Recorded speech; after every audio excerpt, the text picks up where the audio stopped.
as we settle into the fall flow, there's a particular pain point many parents face. And it's painful. It's a painful pain point. If your child plays the piano or any musical instrument, practicing can be a real battle. Sarah Davies knows the struggle. She is the owner of the Piano Place and also a mom of 5. So you're with us in the pool a little bit.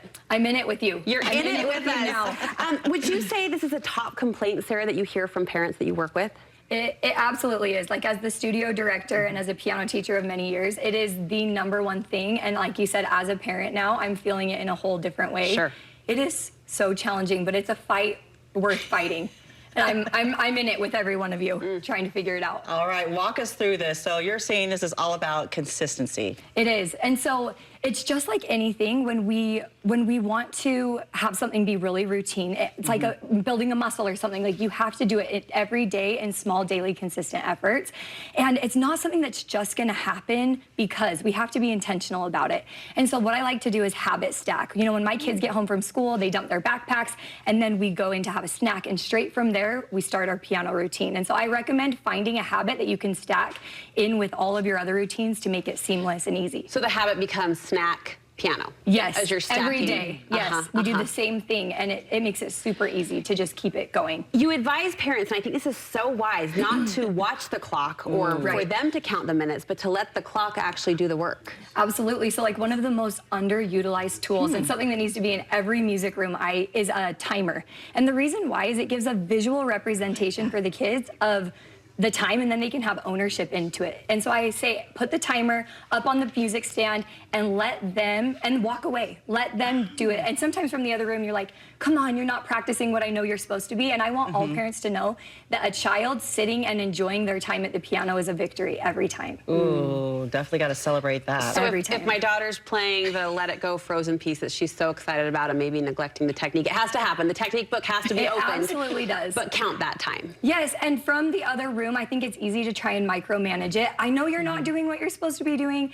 Sometimes I just listen, and I listen to what my daughter will be playing, and I'm just in awe. I'm happy for her that she's finding joy in it, and then maybe later I'll go sit with her, say, okay, let's just hurry and bust out that technique really quick. I love it. And I really like what you say here is to reward the effort, not necessarily the outcome. Absolutely. I think a lot of parents get, sidetracked with that. Yeah, parents have such an incredible influence to keep this positive for kids. You know, we can nag in those things, but one of the most powerful things that we can do is we can reward the effort that we're seeing and not just the outcome. You know, when we're starting violin, it's very squeaky, and there's not a lot that we're like, oh, wow, that was amazing. But if we can help build confidence in these kids by asking them to play for us, it's so powerful. And then it's not about precision or perfection. The kids will want to turn to music, to worship, to be creative, to have a creative and an emotional outlet. And if it's about more than just perfection for us. And thank you for giving us permission to not give the fake compliments about the squeaky violin.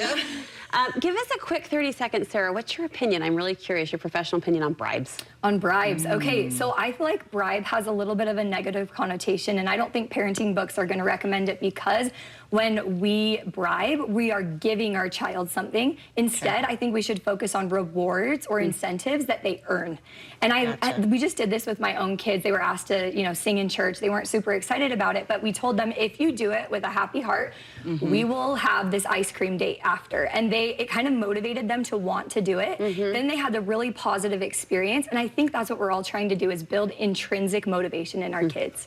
And if we can do little external motivators to get them there, I think they're one day going to choose it for themselves. That is the goal, right? It is the goal. We're trying to get there. That, and they carry it on. Yes. You are all about creating a positive musical experience for kids, so how can we get more information on your programs? Yeah, so we're on social media, The Piano Place, online at The Piano Place, and if you mention today, they'll actually do your first lesson free.